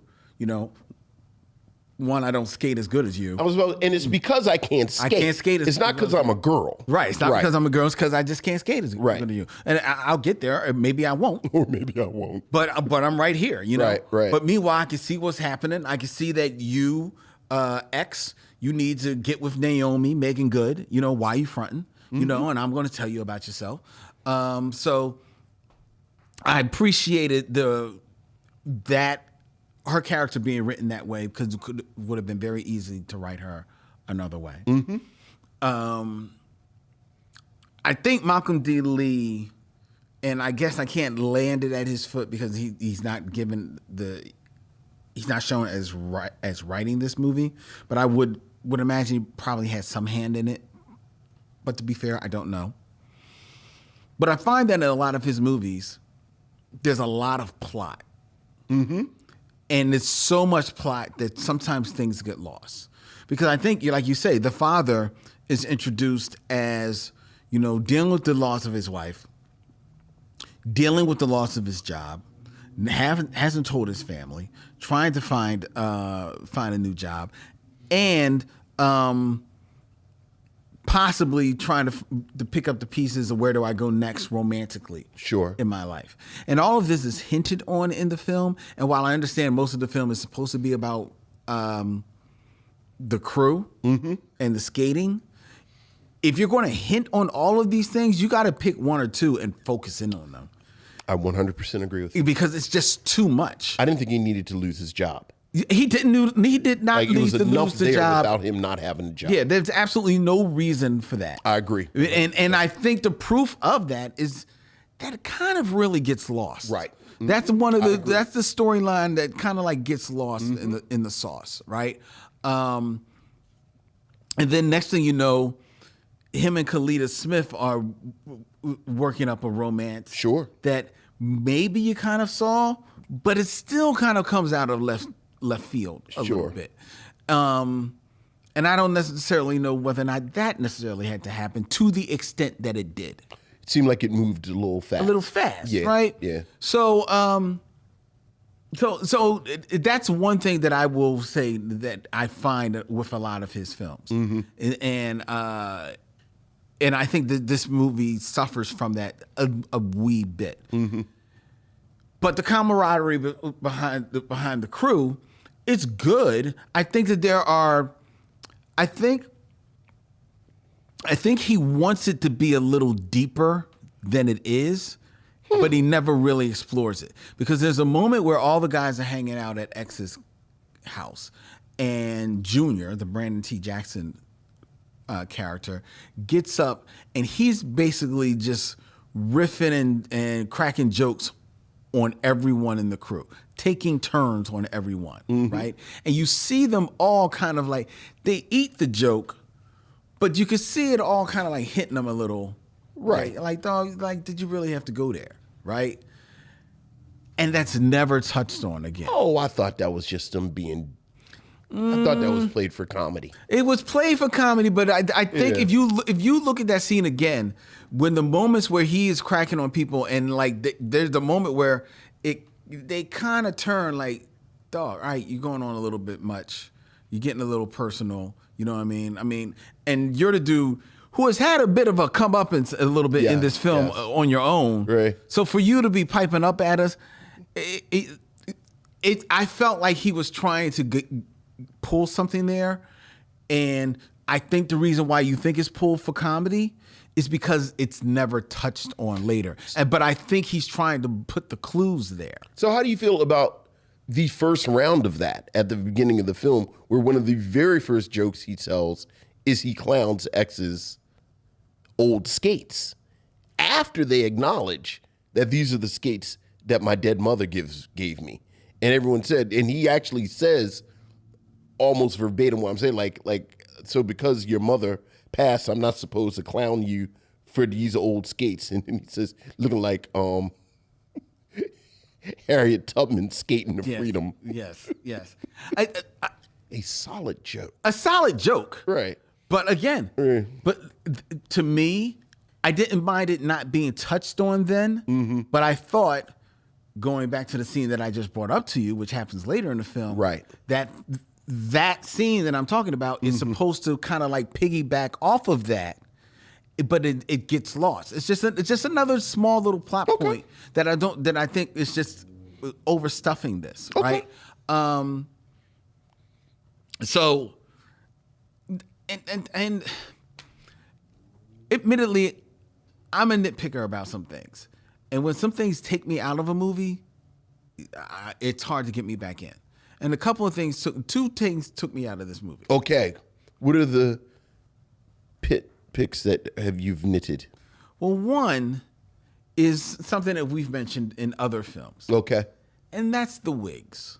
Because this is a period God's piece. sake. Because this is a period piece, some of the wigs I don't mind. They look fine. Yes. Especially on the kids. Yes. They look fine. Whose wig didn't you like? Chi McBride's wig. Oh, come on. Vincent. There are times when Chi McBride's wig is over here. His hairline is over here. Within the same scene. So Chi McBride's wig. There's a moment where you talk about a moment where he's at this house party, and he's like basically holding up the wall. Yeah. And the wall is holding up his wig. This is the wig. Because the wig is like You right on the wig. That's your thing. It the wig took me out. The wig took you out. Well, it kept taking me out. It was the wig. Because it took me out. All right. What else? Okay, did. so you got the wig. What else? And then there's a line. Oh, now we got a line. There's a line. Okay. Because the guys are practicing getting their act together for the skating competition. Sure, the contest. And Tori, Journey Smollett, she's sitting there. She's waiting for them. She's like, "Come on, guys! What's happening comes on at 4:00." Okay. What's happening? Oh my God! Was a primetime show in 1978 that did not come on until 8 p.m. in the evening. Even if you think that this was the West Coast. Well, it's in Chicago, so which it wasn't. Which means that it would have been coming on at earliest at 7. At 7 in the evening. It wouldn't have not been coming on at 4 until it was in syndication. Sure, and it does not go into syndication until the early 80s. Until the early 80s. Sure, in 78. It was on. It was on live. It was on. on. It did not get canceled. It did not get canceled until 1979. Right. You looked that up. I assuming did. Before we did this. Well, the line took me out of it. The line took you out because he said 4:00. 4:00. And I said, "What's happening? It doesn't come on at 4:00. You thought it maybe. I said, "This is Malcolm D. Lee remembering when he was a kid." Right, and it came on at 4:00. But not in 1978. Not in 1978. Been on, and then you went and looked it up to verify, because perhaps I was mistaken. Perhaps you were, but you had to. But I was wrong. Right. That took me out of the film. That took you out of the film. You know what? What I thought you were going to say is when they had to switch up their music at the last minute, but then they had choreography to the new music. Well, see, I thought that would have taken you out. See, but because you're used to that type of stuff. Well, I mean, I'm used to many things, but I'm used to that type of stuff. You're used to, but the wig. Well, yeah, I'm not used to hairlines moving in the middle of scenes. I'm not. And then what's happening get canceled? 1979. Because you looked it up. Set in 1978. 1978. And the other thing I didn't like. Oh boy, here we go.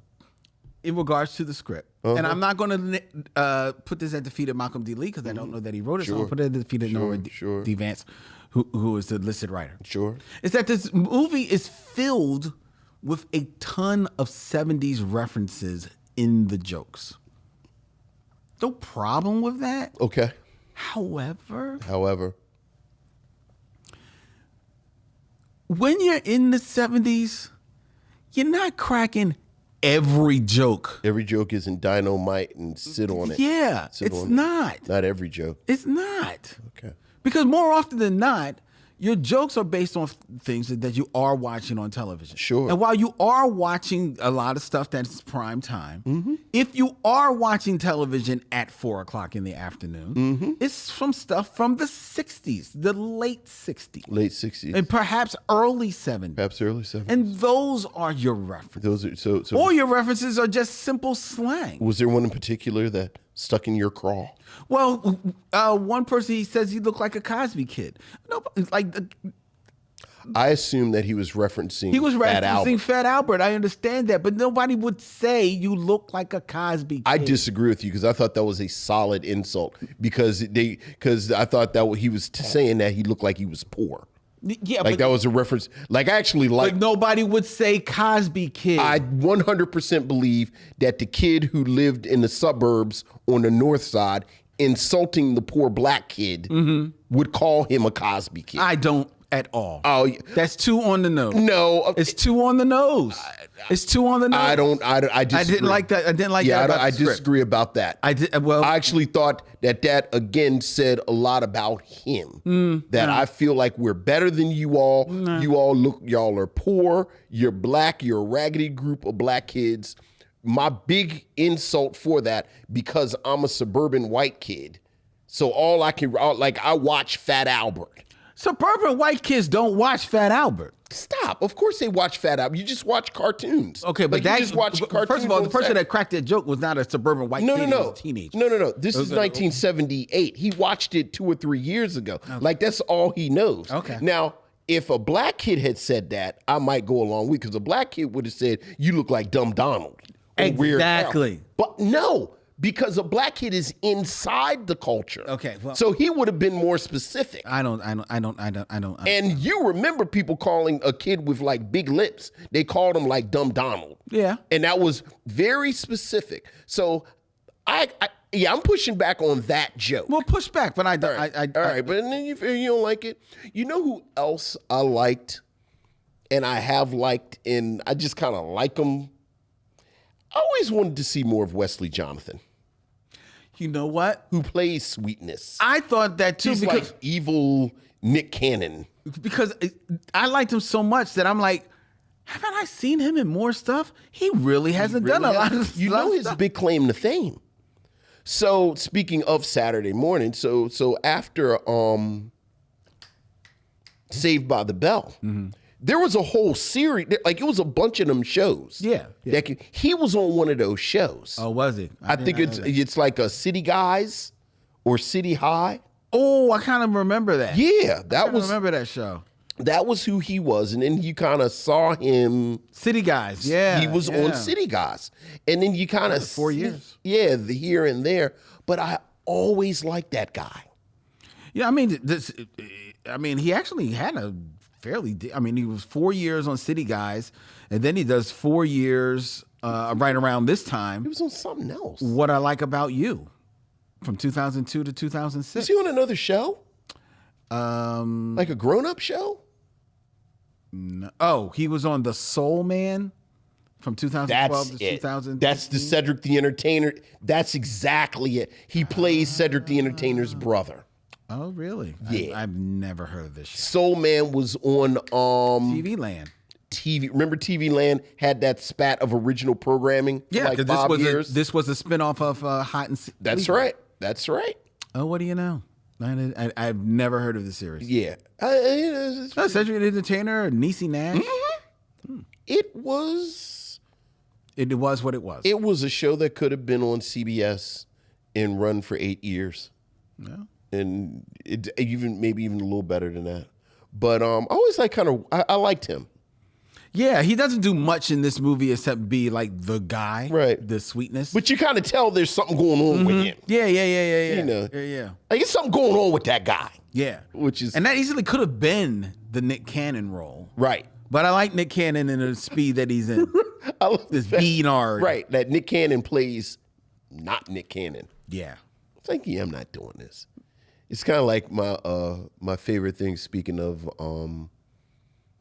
the Eve's Bayou reunion, like in my mind, someone went to how did I just forget my girl? I don't know who you're talking about. The actress in Paris Blues, Cosby Show. I mean, Different World is Whitley's mom. Diane Carroll. Diane Carroll. Like I feel like they went to Diane Carroll and said, Diane Carroll, we're making a period piece about upper middle class black people, and all the women are going to wear beautiful dresses and pearls and jewelry and beautiful shoes and like hats.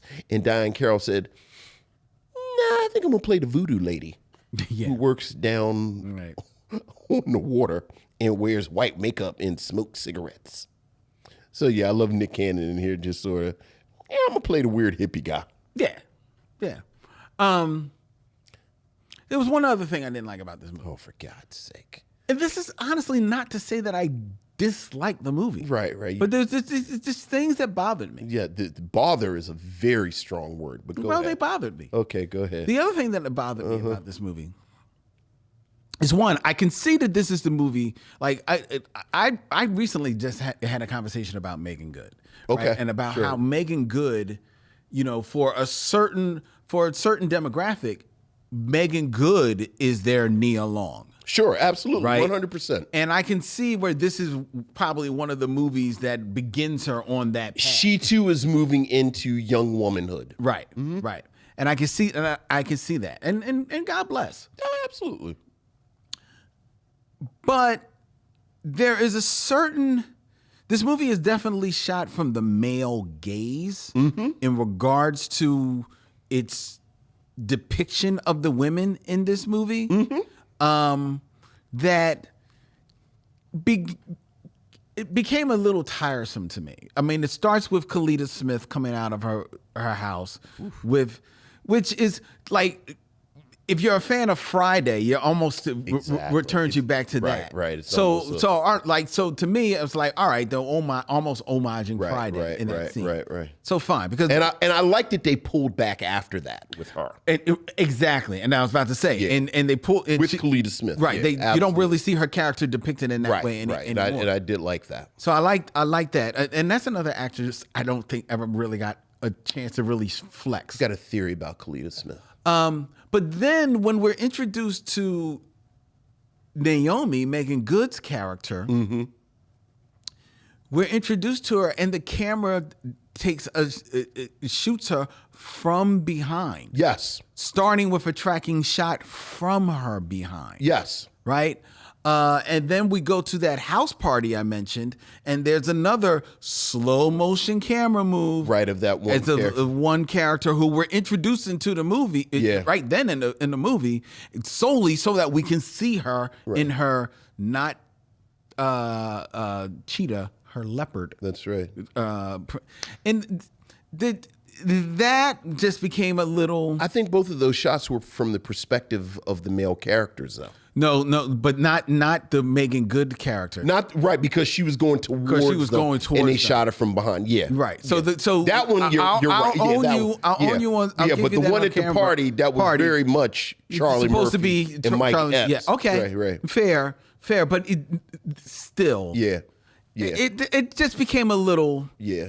Considering that the only other woman in this film is Journey Smollett, Right. who is allowed to have a little bit more agency. Absolutely. Kalita Smith basically quickly becomes the love interest. Right, but as we said, I think They pull back They on her kinda pull back. depiction of her, the depiction, right. but she quickly settles into basically. But and this goes to my Kalita Smith thing. I think Kalita Smith is just too much. Like I think there's a very small needle that you have to thread to have black female beauty in the movies, on TV, this, that. And I think Kalita Smith is too pretty, and she's too brown, and she's too shapely. Like, Kalita Smith is a lot. Okay. And I think, unfortunately, a lot of these roles for these black actresses tend to be the sidekick, the girlfriend, you the black girl in the crew of white girls, this, that, and the other. And I think it's hard to cast Kalita Smith in one of them kind of things without Kalita Smith drawing attention from who the projects want you to pay attention to. Then maybe I think that has hampered her career. Well, I think that maybe they should try paying attention to her. Well, I mean, it's too late now. right. I mean, it's not too late. Well, it's not too late, yeah, but yeah. But I do. I mean, I think she had her moment. She had her moment actually with the Bernie Mac show. And I think the Bernie Mac show may have been exhibit A of what I'm talking about. with her in future projects, because there are episodes of the Bernie Mac show, and I know, I just got a thing for Cleta Smith, but I'm just objectively, you cannot take your eyes off of her. Yeah, you're right. I mean, that's fair. Like, it's the Bernie Mac show. The kids are being wacky, and they're being kids, and a lot of times she is not the center. Like, most of the off time, she's not. She's really, I am playing the role of the wife of the comedian. Yes. You cannot take your eyes off of her. And I think if I'm casting a movie with white ingenue du jour in 2005, and we need the black girlfriend, much like Brandon T. Jackson's agent should have said, you do not need to be in that scene with Eddie Murphy. I think it's a lot of people's agents that looked at her and said, yeah, we can't have her. Yeah, but you're talking about the white ingenue and those projects. I'm just talking about even more black projects. I mean, that's what I'm talking about. See, don't get me wrong. I honestly have not seen enough of her. Did I mention how brown Cleta Smith is? Okay. All right. But I haven't. But so is Vivica Fox. I think Vivica Fox. She's just as shapely. I think Vivica Fox created her own lane. Well, I think I would be curious to learn a little bit more, because to be honest, I haven't seen enough of Cleta Smith acting to say, like, is she like this missed opportunity? Yeah, I think Vivica Fox is, and maybe she was going up for these roles and didn't nail it. I don't know. Right, but I don't know.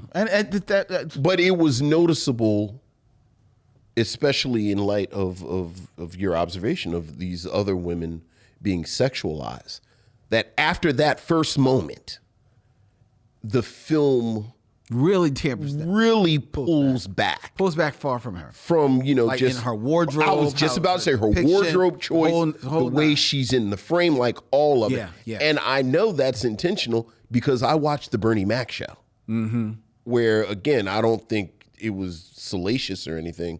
It's just Cleta Smith is distracting. So, would you recommend that people watch Roll Bounce? Absolutely, yeah. Look, man, like Drumline, it's like 2 or 3 films, and I can't think of them off the top of my head. I think this is a solid, family film. Like this, we talk about films that you can show at cookouts or Christmas time or anything. Yeah. I think it's funny. I think it has an overall lightness to it that you can keep coming back to it. But I do, again, appreciate that heft. Even if, I do agree with you that I do think it's overplotted. Like, I think one of Chi McBride's challenges we could have taken off his plate. But here's something. One of my nitpicky things. I hate when people use Donny Hathaway as shorthand for now I'm gonna make you sad. Like, very rarely is that earned. Yeah. And I thought it was earned. It was. Like, when we are now going to pull out the Donny Hathaway.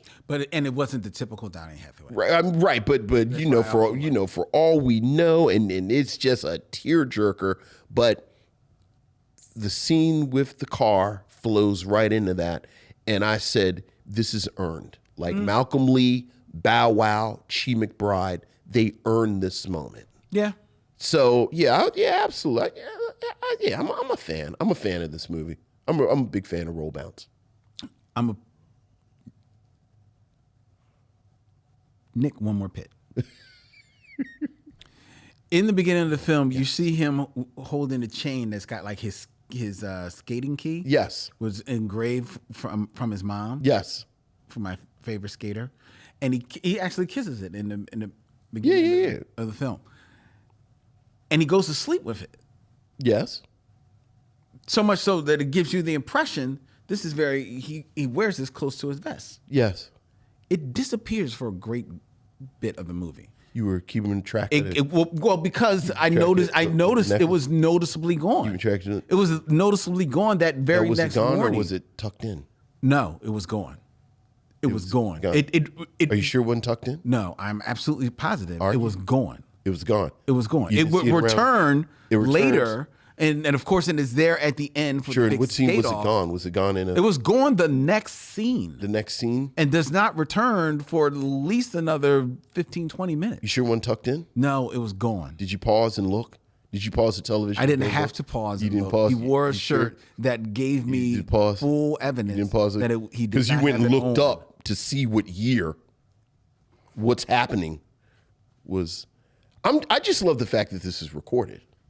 What? All our conversation. I just love that our conversation Despite is recorded. the pits that and- I've nicked, Yes.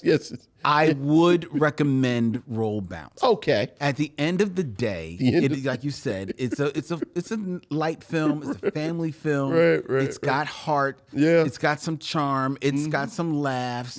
It's got Journey Smollett, with a great role. Yeah. I like Bow Wow.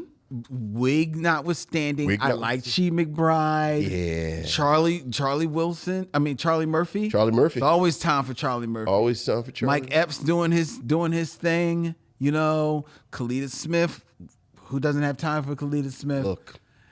And Wayne Brady having fun. Blink and you miss some DMC in the beginning of the movie. And now DMC's in it. Roll Bounce, sure, why not? I have a friend that used to watch Z Nation. Do you remember Z Nation Yes. at all? Yes. Just because Kalita Smith was on it. Wow. I said, wow, you really like Kalita Smith. I knew the show. I did not know she was. I've never watched one frame of Z Me Nation. neither. Yeah. No, I have watched a frame because I do remember, if I remember correctly, that is the zombie TV show that gave us what, if you are a zombie lover of that genre, what we've all been waiting for forever. Which is, Zombie Baby. yeah, see. So I did watch the frame that got passed around. Yeah. And I saw that. Other than that, I've never seen that. Well, apparently Kalita Smith was in it. Maybe I need to go get the DVD set of the Nation. Well, let me know how that goes. You can tell me if the wigs are right and the pop culture references are accurate. Before we tell you what we're going to be reviewing next week, ladies and gentlemen, let me invite you to get in touch with Vincent and I via email. You can email the Michelle Mission at michellemission@gmail.com. That's MICHEAUX@gmail.com. You can also like and follow the Michelle Mission on the social media of your choice, whether it be Instagram, Facebook, or X at Michelle Mission. And if you are like all the rest of our beautiful missionaries out there who are watching us live on YouTube, you can subscribe to the Michelle Mission on YouTube at Michelle Mission. Make sure you hit the bell to be reminded and notified of when we post all of our shorts, all of our edited clips, and of when we go live every Tuesday night at 7 p.m. live from Young Junk, Philadelphia's premier video podcast palace. If you want to book yourself and your crew in one of the great many studios that they have here in Manayunk, PA, then you need to email Dylan at yunkjunk.com. That's DYLAN at yunkjunk.com.